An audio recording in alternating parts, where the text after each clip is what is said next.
네, 그리고 오늘 장이 끝난 이후에 테슬라의 주주총회가 열렸죠.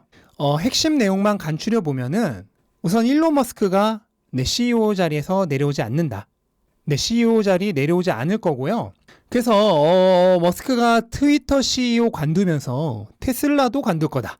이런 루머들이 돌았죠. 그래서 이걸로 실제로 주가가 내리기도 했습니다. 근데 일단은 요거에 대해서 부정을 했고, 그 다음에 굉장히 중요한 소식인데 테슬라가 처음으로 광고를 할 예정이다. 이제 정확히는 조금 광고를 시도해보고 결과를 지켜볼 거라고 이렇게 얘기를 했는데 머스크가 그 말을 할 때 주주들이 엄청나게 환호를 했습니다. 엄청나게 환호를 했는데 실제로 많은 주주들이 계속해서 원했던 거죠. 광고해달라.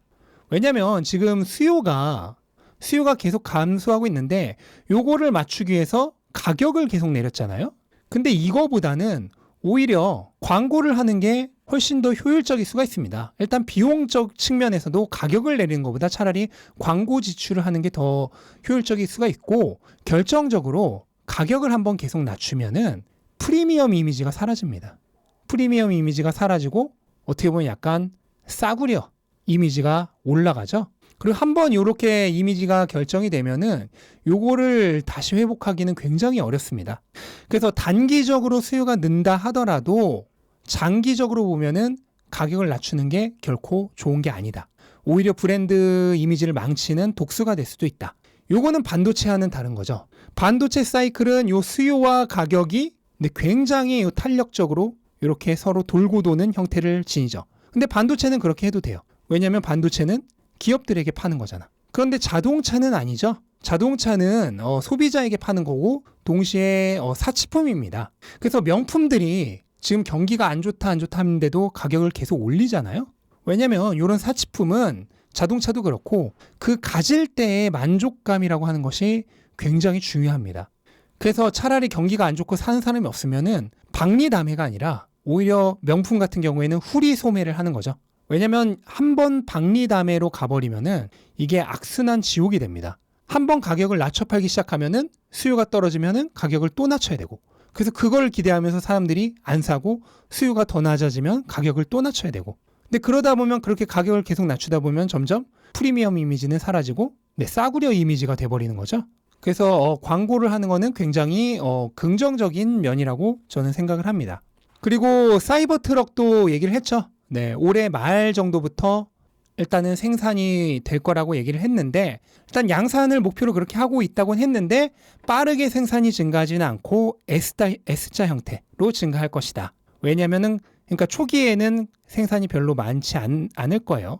일단 목표는 25만 대에서 50만 대 정도를 얘기를 했는데, 이유는 아직 4680 배터리 수요율이 지금 목표한 수준에 도달하지 못했습니다. 그래서 이렇게 빠르게 증가하기는 어렵고 S자 형태로 증가할 것이다. 그리고 2030년에 2천만 대 생산 계획을 그대로 유지하고 있다라고 얘기를 했어요. 그러면서 동시에 이 두 가지 신제품을 개발 중이라고 얘기를 했는데, 이 두 가지 신제품만으로도 500만 대를 팔 계획이라고 얘기를 했습니다. 근데 일단 가장 기대되는 것은 저가형 모델이죠. 요게 일단 가장 기대되는 거고, 나머지 하나는 지금 높이를 봐서는 꽤 높은 차잖아요. 그래서 RV일 가능성이 있는데, 근데 주주총회에서 RV는 아직 개발 중이 아니라고 분명하게 얘기를 했어요. 그러니까 지금 당장은 아닐 테고, 지금 일각에서는 모델 3 신형이라는 얘기가 좀 있습니다. 왜냐면 이 모델 3가 2017년에 나왔잖아요. 그래서 상당히 지금 구형 플랫폼이에요. 그래서 원래도 개선이 필요했는데 모델 3가 지금 모델 Y에 비해서 확연하게 판매량이 떨어집니다. 지금 보시면은 요게 북미에서의 모델 Y 재고고, 요 빨간색이 모델 3 재고인데 압도적으로 높죠.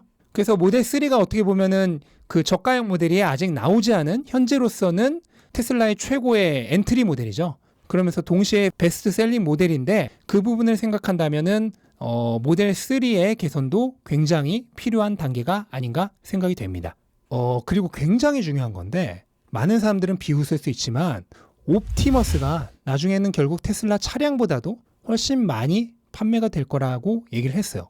그러면서 테슬라의 비즈니스가 이 옵티머스 로봇을 기반으로 구축된다고 해도 전혀 놀라운 일이 아니다. 그리고 테슬라의 장기적 가치는 대부분이 옵티머스가 될 것이다. 그리고 그 뒤에 심지어 그 예측을 제가 확신한다 라고까지 얘기를 했습니다. 그러니까 의지가 어마어마하게 그 강한 것을 확인할 수 있죠. 그리고 사람들이 지금 굉장히 잊고 있는 게 하나 있는데 지금 AI 열풍이 엄청나잖아요. 그래서 구글, 뭐 엔비디아, 마이크로소프트 다 엄청나게 오르고 있는데 테슬라가 최고의 AI 기업 중 하나라는 것을 지금 사람들이 깜빡하고 있어요. 다른 회사의 AI들은 디지털 세계에 머물러 있죠. 그런데 테슬라의 AI는 물리적 세계로 튀어나옵니다. 디지털 세계에 그대로 머물러 있는 게 아니라 물리 세계로 튀어나온다고. 이 차이를 깨닫게 되었을 때 엄청난 일이 일어날 수 있습니다. 그래서 일론 머스크 본인도 얘기를 했지만은 결국 테슬라의 다음 도약은 AI가 될 거예요. FSD랑 휴머노이드를 포함한 거죠. FSD랑 휴머노이드를 포함해서 결국은 AI가 될 거다. 기업은 일정 부분 성장을 마치면은 그 다음 도약을 해야죠. 그렇지 못하면 이제 성장기가 끝나고 성숙기로 접어들다가 그래도 성장이 없으면 이제 쇠퇴기로 접어드는 거죠. 근데 이 성장이 끝나서 성숙기로 접어드는 시점부터 미래 가치에 대한 평가가 크게 줄어듭니다. 그러면서 뭐가 떨어지죠? 네, PER이 떨어지면서 주가가 하락하거나 안 오릅니다. 근데 어떻게 보면 지금 테슬라가 약간 좀 그런 위기에 있는 상황이에요. 왜냐하면 전기차만으로는 지금 수요가 생각보다 강하지 않죠. 그러면서 성장이 지금 끝나가는 게 아니냐라고 사람들이 우려를 하는 것입니다. 그래서 그 다음 성장이 반드시 있어야 되는데 지금 그 다음 성장이 어떻게 보면 기다리고 있는 거죠. 그래서 1차적으로는 뭐죠? 신형 모델들, 사이버 트럭, 그 다음에 신제품 2종. 얘네들이 일단은 우선 그 갭을 한번 메꿔줄 거예요. 왜냐면 픽업 트럭, 그 다음에 저가형 차량, 뭐 나중에는 RV 이런 애들 나오면은 그동안 테슬라가 전혀 한 대도 팔지 못했던 시장에 접근하는 거잖아요. 그럼 그 시장에는 지금 테슬라를 한 대도 사지 않은 그 소비자들밖에 없는 시장이란 말이에요. 그럼 대기 수요란 게 엄청나게 많을 거 아니에요. 이 대기 수요를 쫙 빨아들일 수 있습니다. 그리고 접근 가능 시장이 늘어나면서 전반적으로 팔 수 있는 차량 숫자가 엄청나게 증가를 하죠. 그게 일단 1차적인 도약이 될 거고, 근데 이것도 어쨌든 전기차잖아요. 그럼 전기차만으로는 결국 또다시 한계가 오는 시점이 올 거란 말이에요. 그때 이제 AI가 두 번째 도약을 만들어준다. 그래서 오늘 일론 머스크가 FSD가 완전 상용화되면 현재 20% 정도인 마진이 무려 80%까지 올라갈 수 있다라고 얘기를 했어요. 물론 이거는 이제 좀 추측이나 약간 과정이 포함된 거라고 생각을 했는데, 근데 FSD가 완전히 완성이 되면은 마진율이 엄청나게 올라가는 것은 맞습니다. 왜냐면은 소프트웨어 수입이기 때문에 애플도 지금 소프트웨어 서비스가 마진율이 거의 80%에 가깝죠. 근데 원래 자동차 팔던 거에 그 소프트웨어 수익이 마진율이 더해지는 거죠. 그리고 이거는 차량 가격도 상관이 없죠. 오히려 차량 가격이 낮은 애를 팔면은 마진율이 더 올라가죠. 왜냐면 FSD 가격은 똑같으니까. 그러면서 마진율이 엄청나게 증가하는 것은 맞습니다. 그러면 지금 테슬라 최대의 걱정거리 중 하나인 마진율 감소가 완전히 해결이 되는 거죠. 그래서 일론 머스크는 예전에 얘기를 했죠. 테슬라가 지금은 전기차 기업이지만 미래에는 로보틱스 기업으로 불릴 것이라고 얘기를 한 적이 있는데 그 부분을 오늘 다시 한번 확인을 시켜준 겁니다. 그리고 무엇보다도 일론 머스크 본인의 의지가 매우 강한 것으로 생각이 되고요. 결국 기업의 궁극적인 가치를 결정하는 것은 미래의 기업의 가치이지 지금의 가치가 아니죠. 더욱이 뭐 부채 한도 협상이 뭐 5월에 됐네, 6월이 됐네, 뭐 며칠 빨라졌네, 늦어졌네 하는 것은 수년 후의 기업 가치에는 어떠한 영향도 미치지 않습니다. 뭐 금리 인하가 9월에 되네, 12월에 되네, 내년 3월에 되네 하는 것도 우리가 가진 그 어떤 자산의 미래 가치에도 거의 아무런 영향을 미치지 못해요. 그런데 가격은 아니죠. 가격은 그런 노이즈들로 인해 급등하고 급락하죠. 그럼 뭐가 문제인가요? 우리가 가진 자산은 아무 문제가 없습니다. 단지 무의미한 가격 움직임에 휩쓸려서 함께 우리 기분이 급등했다, 급락했다 하는 게 문제인 거죠. 흔들리는 것은 깃발이 아니라 내 마음, 우리의 마음이라는 유명한 말이 있죠. 이 말을 항상 마음에 담아 두어야겠습니다. 그리고 눈앞에 주가 움직임이 아니라 그 눈을 들어서 더 앞을 봐야죠. 우리가 초점을 맞춰야 할 것은 지금부터 가야 할 곳이지 지금 서 있는 곳이 아닙니다.